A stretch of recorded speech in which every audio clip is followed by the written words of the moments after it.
내 아들아, 그러므로 너는 그리스도 예수 안에 있는 은혜 가운데서 강하고 또 내가 많은 증인 앞에서 내게 들은 바를 충성된 사람에게 부탁하라. 그들이 또 다른 사람들을 가르칠 수 있으리라. 너는 그리스도 예수의 좋은 병사로 나와 함께 고난을 받으라. 병사로 복무하는 자는 자기 생활에 얽매이는 자가 하나도 없나니 이는 병사로 모집한 자를 기쁘게 하려 함이라. 아멘. 하나님 아버지와 우리 주 예수 그리스도로부터 은혜와 평강이 우리 모두에게 가득하기를 주님의 이름으로 축복합니다. 저는 군대 이야기를 좀 해보려고 합니다. 저는 군대에서 인사과 행정병으로 군 생활을 했습니다. 총보다는 펜을 더 많이 잡았고 사격장이나 훈련장보다는 컴퓨터 모니터 앞에 더 많은 시간을 앉아 있었습니다. 말년 병장이 되었을 때 이렇게 군 생활을 마칠 수 없다. 이것은 군 생활이 아니다. 군인이 아니다. 라고 생각했습니다. 그래서 마지막 남은 3개월의 군 생활을 군인답게 보내보리라 다짐하고 유격 훈련 조교로 자원을 했습니다. 사실 인사과 행정병은 5분 대기조 조장도 하지 않습니다. 그런데 유격 조교로 나가서 일주일 이상 자리를 비운다는 것은 상상할 수 없는 일이었습니다. 하지만 이제 뒤에 후임이 잡혀 있었고 인수인계도 어느 정도 되었기 때문에 인사과장님에게 아주 간청을 해서 가게 되었습니다. 그때 제가 왜 그랬는지 아마도 제정신이 아니었던 것 같습니다. 훈련을 시작한 첫날부터 전 아주 죽는 줄 알았습니다. 평소에도 훈련은 거의 열애되었던 제가 유격 훈련병도 아니고 유격 조교 훈련을 받게 됐으니 입에서 침이 마르고 막 단내가 나도록 뛰고 또 뛰었습니다. 유격장에서는 모두 구호를 유격이라는 단어에 맞춰서 그 구호를 외치면서 훈련을 받게 돼 있습니다. 그런데 얼마나 힘들든지 제가 유격 대신에 구호를 죽여! 죽여! 이러면서 훈련을 받았습니다. 이틀째 오후 훈련하는 그 과정 중에 거의 마지막으로 이렇게 몇 킬로미터 뛰는 구보 훈련이 마지막으로 있었습니다. 거의 한 2km 정도를 놔두고서 이젠 죽겠구나 하는 생각이 들었습니다. 앞이 노랗게 되고 다리가 풀리면서 어찌할 바를 모르고 이제는 멈추어서 좀 쉬어야겠다 하는 순간에 뒤에 쫓아오던 교관이 제 목덜미를 잡고 끌기 시작했습니다. 거의 끌려가다시피 2km를 이렇게 달려왔습니다. 교관이고 뭐고 막 한 대 때려주고 그만두고 싶었습니다. 근데 그럴 힘도 없었기 때문에 그냥 한 2km 정도를 질질 끌려왔습니다. 목표 지점에 도착했고 그날 하루가 마쳐졌습니다. 그런데 신기한 것은 일주일간의 그 훈련 기간 중에 하루하루 시간이 더 지나갈수록 모든 훈련에서 끌려다니는 것이 아니라 스스로 마무리할 수 있게 되었다라는 것입니다. 그 다음 주 한 주 훈련 뒤에 자대에 있는 군인들이 와서 조교 교육을 받은 우리들이 그들을 이제 훈련시키는 그런 시간들이 있었는데요. 그때는 제가 어떻게 변했을까요? 가장 앞서서 뛰고 가장 오래 뛰고 가장 끝까지 뛰는 그런 조교로 변화되어 있었습니다. 그래서 그 자대 유격 조교로는 가장 명예스럽고 훈장과 같은 제일 무서운 조교로 선발이 됐습니다. 어쨌던 사람이요? 달리기도 못해가지고 막 쓰러지려고 했던 그 사람이 일주일간의 강한 훈련을 통해서 부대원들 앞에서 앞장서서 이끌고 훈련시킬 수 있는 그런 조교로 탈바꿈하게 된 것이죠. 오늘 본문을 보면 바울이 그 아들 디모데에게 믿음의 참 아들, 믿음으로 난 아들 디모데에게 그러한 오늘 이야기를 강하여지라고 하는 그런 이야기를 오늘 유언처럼 이야기하고 있습니다. 디모데후서 이거는 목회 서신이죠. 에베소 교회에 2년 반 동안 3년이라는 시간 동안 심혈을 기울여 세워놓았던 에베소 교회를 담당하게 했던 그 디모데에게 보내는 편지입니다. 이 디모데후서의 경우는 바울이 로마의 감옥에서 죽음을 앞둔 상황에서 쓴 마치 유언처럼 아들 디모데에게 보내는 글입니다. 유언을 할 때 어떤 이야기를 하게 될까요? 인생을 통틀어 살아보니 이것이 가장 중요하더라 그러니 너는 이렇게 살았으면 좋겠다. 이런 방향으로 살아라. 이렇게 살아라. 라고 말하는 것이 유언 아니겠습니까? 유언한답시고 하루 종일 하는 분은 안 계시잖아요. 그렇죠?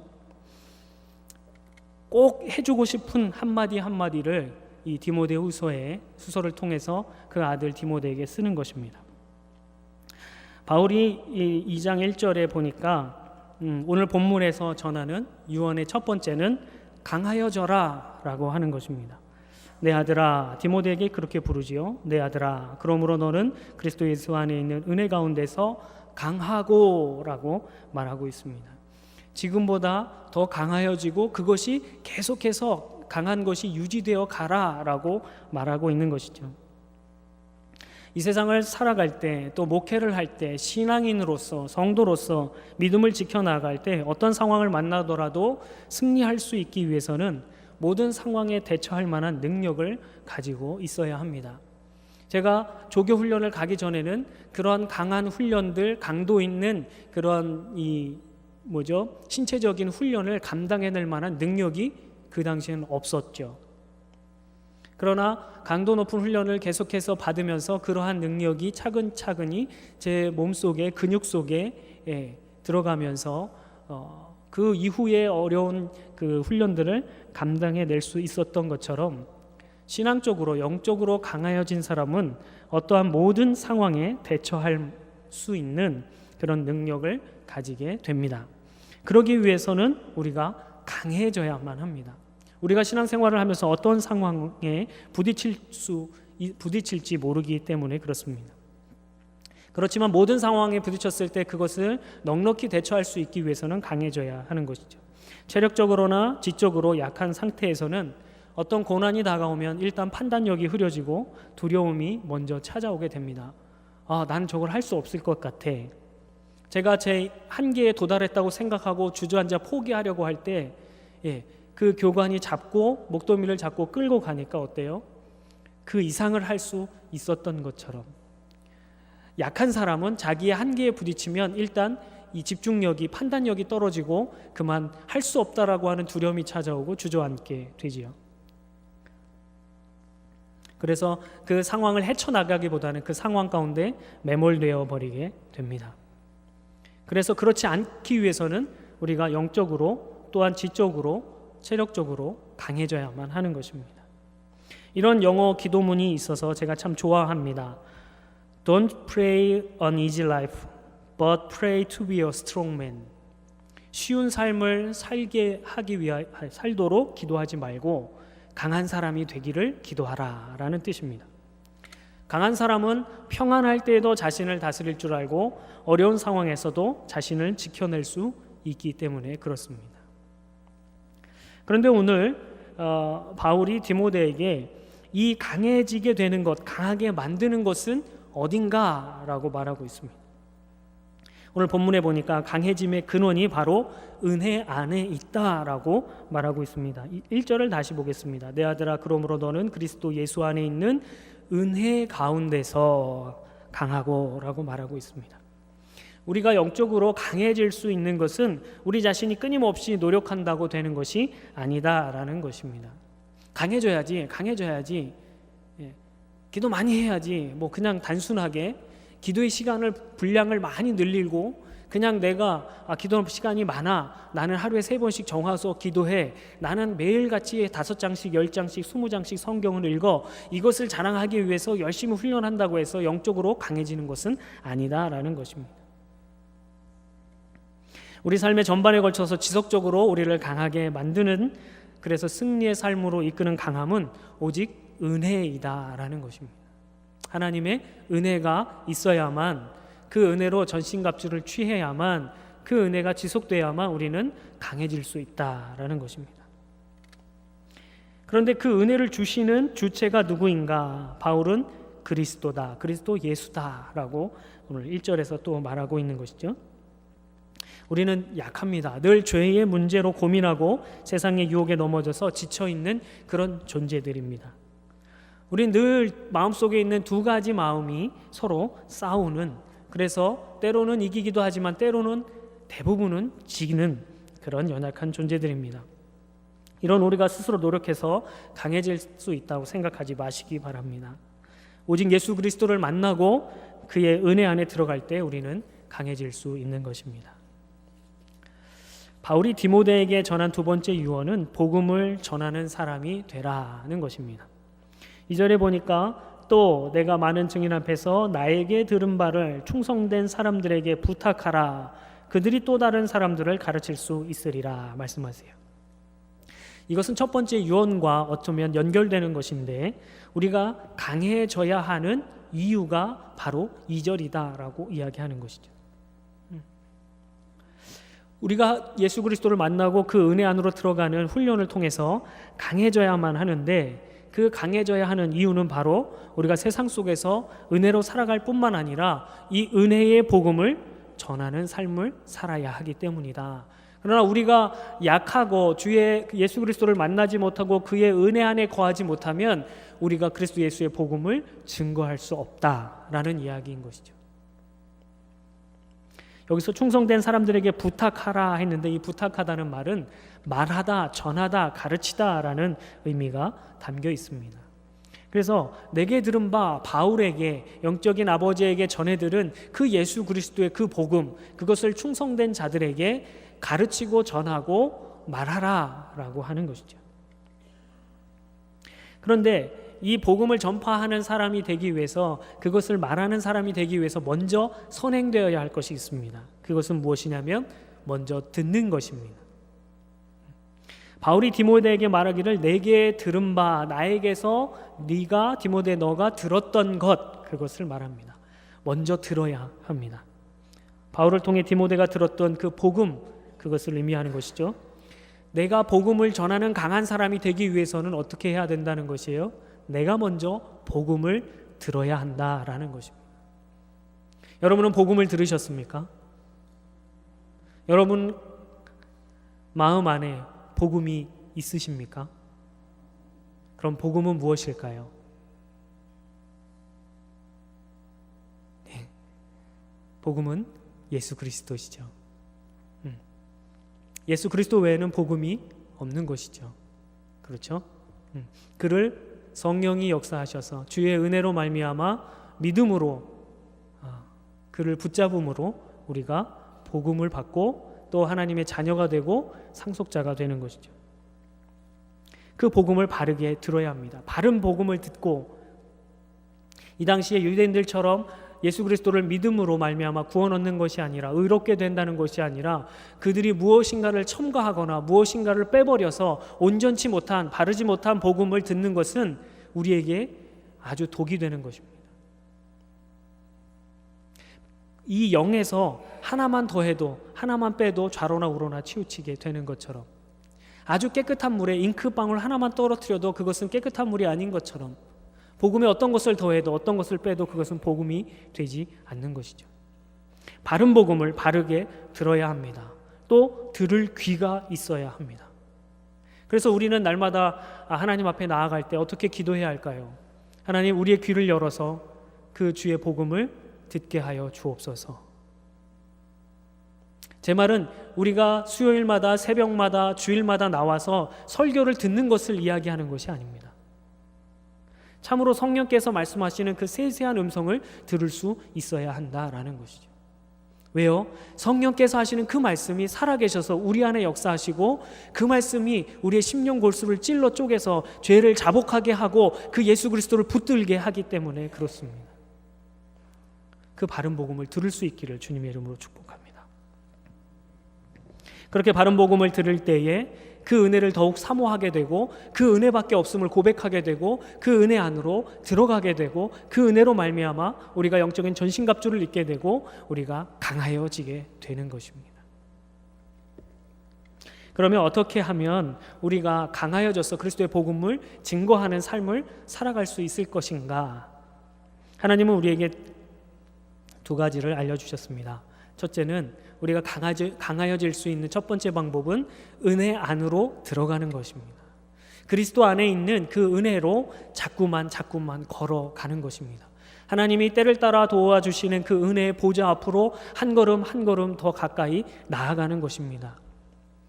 그런 수단을, 은혜의 수단을 하나님이 우리에게 주셨습니다.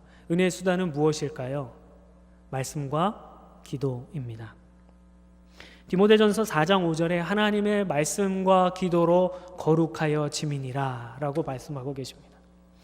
또 우리가 잘 알고 있는 디모데후서 3장 16절 17절 말씀에도 이렇게 말합니다. 모든 성경은 하나님의 감동으로 된 것으로 교훈과 책망과 바르게 함과 의로 교육하기에 유익하니 이는 하나님의 사람으로 온전하게 하며 모든 선한 일을 행할 능력을 갖추게 하려 함이니라 라고 말씀하십니다. 말씀과 기도를 가까이 하시기 바랍니다.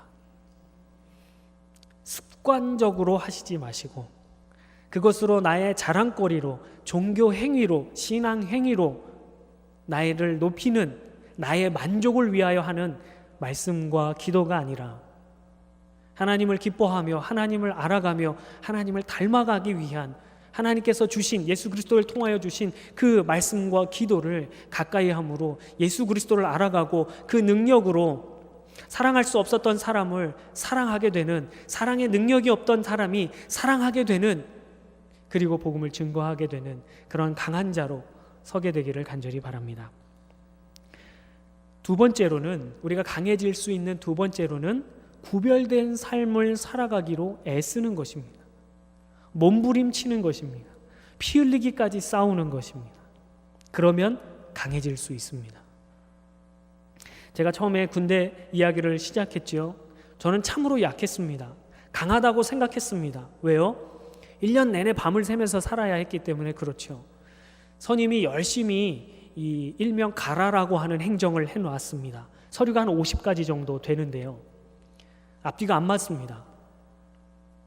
그것을 점검을 받아야 되는데 한 개도 인수인계 한 번도 못 받고 이분이 제가 일병 정기휴가를 갔다 온 다음 날 말년휴가를 가버리고 그리고 제대를 해버렸습니다. 서류는 50가지가 되는데 찾아보니 하나도 안 맞는 거예요. 그래서 처음엔 다 깨져버렸습니다. 그런데 그것을 다시 다 정리하고 제대로 맞추려고 하니까 수개월 동안 밤을 새면서 일을 해야만 했습니다. 그래서 수개월 동안 아침 기상과 기상 종소리와 함께 기상을 해서 다음 날도 그 다음 날도 기상벨 소리를 들으면서 사무실에 앉아 있었습니다. 며칠씩 밤을 새는 건 아주 예산 일도 아니었습니다. 그래서 체력적으로는 아무런 문제가 없을 것이다. 강한 사람이다. 난 의지도 강하다라고 생각했습니다. 그런데 가보니 이틀도 못 버티는 저질 체력이었던 것입니다. 강하다 생각하지 마시고 약하더라도 넘어지더라도 100번에 한 번 성공했을지라도 계속해서 몸부림치며 싸우는 것입니다. 그렇게 연약한 저였지만 가서 하루, 이틀, 사흘, 나흘 지나면서 강한 사람이 되어서 그 다음 한 주간은 누구보다도 뒤처지지 않는 그런 훈련을 시키는 그런 조교가 된 것처럼 여러분 100번 중에 99번을 실패하고 한 번 성공했을지라도 계속해서 몸부림칠 수 있기를 간절히 바랍니다. 포기하지 말고 낙심하지 말고 주저앉지 마시기 바랍니다. 한 번이 두 번 되고 두 번이 세 번 되고 10번 되고 100번이 될 것입니다. 그러면서 우리는 점점 그리스도 예수의 은혜를 알게 되고 그 은혜 안에서 강하여질 것입니다. 여기서 구별되다라고 하는 것은 경건하다라는 말이지요. 경건하다. 세상 이 경건하다는 말은 또 구별되다. 그래서 하나님이 거룩하시다라는 말과 똑같은 거룩, 경건, 구별 다 똑같은 말이 의미로 쓰일 수 있는데요. 하나님은 죄와 구별되시다. 그래서 거룩하시다라고 하시는 겁니다. 레위기에 말씀하시기를 내가 거룩하니 너희도 거룩하라라고 말씀하셨어요. 구별되어라. 죄와 구별되어라. 세상과 구별되어라. 그리스도를 알지 못하는 자들과 구별되어라 라고 말하고 있는 것입니다. 로마서 12장 2절에도 보면 이렇게 구별에 관하여 그리스도인들이 드리는 영적 예배가 구별된 삶이 이것이다 라고 말씀하고 있습니다. 너희는 이 세대를 본받지 말고 이 세상의 흐름을 따르지 않는 것이죠. 그리고 오직 마음을 새롭게 하여 변화를 받아 하나님의 선하시고 기뻐하시고 온전하신 뜻이 무엇인지 분별하라. 그 분별한 뜻을 따라서 행하여 살아가라. 그것이 너희가 드릴 영적 예배다 라고 말씀하시는 거예요. 주일에 한 번, 수요 예배에 한 번, 일주일에 7번 새벽 예배 나와서 예배를 드렸다고 해서 하나님이 기뻐 받으시는 예배가 아니다, 아닐 수 있다라는 것입니다. 이스라엘 백성들이 정말 그 음란하게 행하면서 그 앞에 나와 제사와 절기를 지낼 때에 하나님 그걸 거부하셨어요. 토해내겠다라고 말씀하셨어요. 우리의 습관적인 예배를 하나님이 토해내실지도 모릅니다. 우리의 참된 예배는 무엇이에요? 말씀을 듣고 읽으며 그 은혜 가운데서 그 은혜를 가지고 강하여져서 세상 가운데서 살아내는가, 그것이 참된 예배라는 것입니다. 어떤 분들은 일주일에 한 번 1시간 예배를 드리고 주일 성수했다고 생각합니다. 어떤 분들은 아침에 토요일 새벽까지 오셔서 7번, 그리고 수요 예배, 또 목요 합심기도, 금요 기도회, 주일 1부, 2부, 오후 예배, 이것으로 예배를 다 드렸다, 나는 잘하고 있다라고 생각하실지도 모르겠습니다. 다 합쳐도, 시간을 다 합친다고 해도요, 하루에 1시간씩 기도하고 수요 예배와 주일 1부, 2부, 오후 예배 3시간이죠. 그리고 7일에 새벽 예배 1시간, 7시에 10시간이죠. 수요 예배 11시간, 목요 합심기도 12시간, 금요기도 13시간, 일주일에 13시간을 드린다. 여러분이 그렇지 않고 생활하는 시간은 얼마나 많으세요? 13시간 동안 하나님께 예배한다고 해도 하루가 되지 않습니다. 하루의 반을 조금 넘는 시간이죠. 그 예배뿐만 아니라 그 공적인 말씀을 듣고 기도하는 이 예배뿐만 아니라 우리가 성공해야 되는 그 예배는 바로 삶의 예배다라는 것입니다. 그 삶의 가운데서 하나님이 기뻐하시고 하나님이 온전하다고 말하시며 하나님이 선하다 인정하시는 그 뜻이 무엇인가, 그것을 분별하고 그것을 따르려고 몸부림치는 것이 우리의 영적인 예배다라는 것입니다. 그렇게 살아가려고 몸부림칠 때 우리는 강하여진다라고 오늘 말씀하시는 겁니다. 이 세대의 흐름을 본받아서는 안 된다. 그러면 구별이 되지 않는다라는 것입니다. 구별이란 무엇이에요? 한 공간 안에 있지만 다른 것이죠. 구별은 분리와 생각해서는 안 됩니다. 쿰란 동굴에 살았던, 그저 그들과 세상에 떨어져서 뭐 불도 없이 전기도 없이 뭐 이런 차도 없이 문명의 이기 혜택을 받지 않고 그냥 자기들끼리만 사는 분리의 개념이 아니라 세상의 가운데 살아가고 있지만 뱀처럼 지혜롭고 비둘기같이 순결한, 세상의 사람의 흐름을 따라가지 않는, 강의 흐름을 거슬러 오르는 그 마치 연어처럼, 그러다 거슬러 올라가다 죽어버릴지라도 세상의 흐름을 따르지 않고 거슬러 올라가는 사람, 그것이 그리스도인이다라는 것입니다.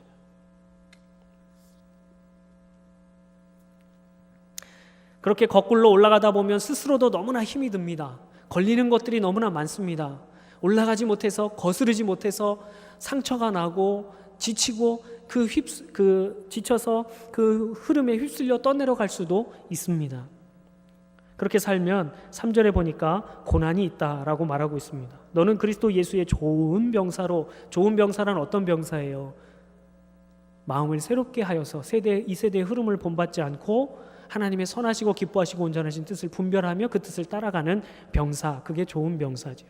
그 사람에게 뭐라고 그래요? 나와 함께 고난을 받으라 그랬습니다. 하나님의 말씀을 따라 그 선한 뜻을 따라서 열심히 살아가면 내가 건강하고 내 자녀들이 잘 되고 우리 집안의 문제들이 잘 풀리고 잘 되고 명성을 얻고 건강해야 하는데, 그것이 아니라 오히려 하나님의 말씀, 이 세대의 흐름을 따르지 않고 그 복음을 따라서 살아가다가 가려고 몸부림치면 오히려 고난이 온다라는 것이. 여러분 삶에 고난이 없다면 우린 바른 예배를 드리고 있지 않은 것입니다. 어쩌면 세상의 풍조 속에 쉽게 떠밀려서 그렇게 살아가고 있는지도 모르겠습니다. 속이고 짓밟아야 올라가는 이 세대 가운데 나 혼자 낮아지고 섬기고 짓밟히려고 하는 사람들, 그런 사람들을 보면 다른 사람들은 손가락질할 것입니다. 바보라고 놀릴 것입니다. 당신만 깨끗하냐고, 잘난 척하냐고 비아냥거릴지도 모르겠습니다. 그럴지라도 고난받는 이유가 하나님의 선하시고 기뻐하시고 온전하신 뜻 때문이라면 기꺼이 그 길을 가야 한다라는 것입니다. 그 길을 가려고, 그것을 선택하려고 분별은 잘했지만 선택하지 않고 이렇지만 어쩔 수 없이 이 세대의 풍조가 모두가 다 그러니까, 나만 튀면 안 되니까, 나만 튀면 내가 손해를 받으니까 이번 한 번만 이렇게 타협해서는 안 된다라는 것입니다. 그렇지만 감사한 것은 무엇이에요? 우리가 이 세대의 흐름을 본받지 않고 거슬러 가고 정말 하나님의 뜻대로 살아가려고 몸부림치면 그리스도 예수가 우리 안에 좌정하시고 그 안에 있는 은혜가 우리를 둘러싸고 우리를 강하게 하여서 그 모든 조롱과 비아냥과 핍박과 환난을 이겨낼 수 있는 그 상황을 뛰어넘어서 그리스도의 뜻을 따라 살아가며 그리스도의 복음을 증거하는 강한 그리스도의 군사가 되게 하신다라는 것입니다. 결코 내가 되는 것이 아니죠. 예수님의 제자들을 보세요. 예수님이 단순히 한 말씀 하셨어요. 나를 따라 오너라. 내가 너희로 사람을 낚는 어부가 되게 하리라. 이 말씀 한마디에 제자들이 따라오기 시작했습니다. 그럴 능력이 없는 사람들이었어요. 그저 물고기를 얻기 위해서 갈릴리 바다에 그물을 던지던 사람들이었습니다. 그런 사람들에게 이제는 너희가 물고기가 아니라 사람을 낚는 어부가 되게 할 것이다. 나를 따라오너라 그랬습니다. 그래, 따라가요. 그랬더니 하나님이 어떻게 하셨어요? 예수 그리스도가 어떻게 하셨어요? 그들을 3년 동안 훈련시키시죠. 그래도 그들은 변화되지 않았어요. 여전히 자신의 의지를 믿는 베드로와 같은 사람이 제자였어요. 다른 사람은 몰라도 저는 떠나지 않을 것입니다. 배반하지 않을 것입니다. 그렇게 자기를 의지하는 그런 사람이었어요. 그러나 예수 그리스도께서 그들을 위하여 죽으시고 부활하신 이후에 승천하셔서 그들을 향하여 성령을 보내주셨을 때 그들은 세상의 흐름을 바꾸는 변혁가들이 됐습니다.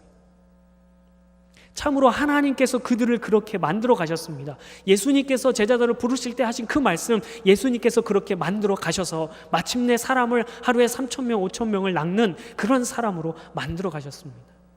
우리 또한 우리가 그렇게 예수 그리스도 안에서 그분의 은혜를 바라며 이 세상에서 세상의 흐름을 본받지 않고 몸부림치며 나갈 때 그 예수 그리스도께서 우리와 함께 하셔서 우리 안에서 그의 은혜로 우리를 강하게 하시며 이 세대를 이겨나갈 수 있는, 또 오히려 변혁시켜가는, 바꾸어가는 그런 강한 그리스도인으로 만들어가게 하실 것입니다. 그러니 사랑하는 성도 여러분, 지치지 마시기 바랍니다. 포기하지 마시기 바랍니다.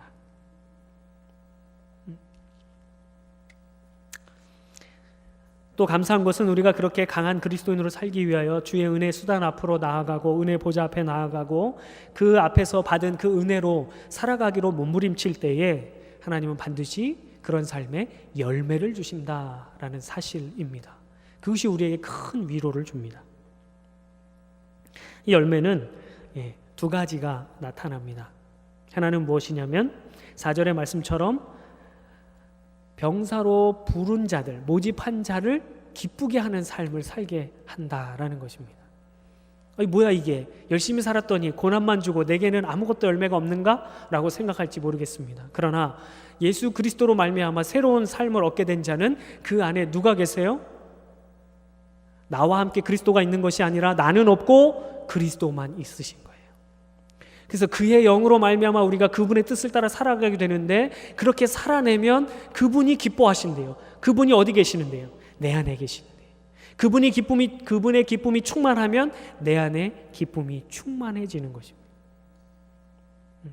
그래서 우리가 정말 몸부림치고 은혜 앞으로 나아가고 은혜대로 살아가려고 하면 고난이 있지만 그리스도께서 우리를 보호하시고 강하게 하실 뿐만 아니라 우리를 그 그리스도의 군사로 부른, 병사로 부른 그분이 기뻐하신대요. 그러므로 인해서 우리 안에 참된 기쁨이 가득해진다라는 것이에요.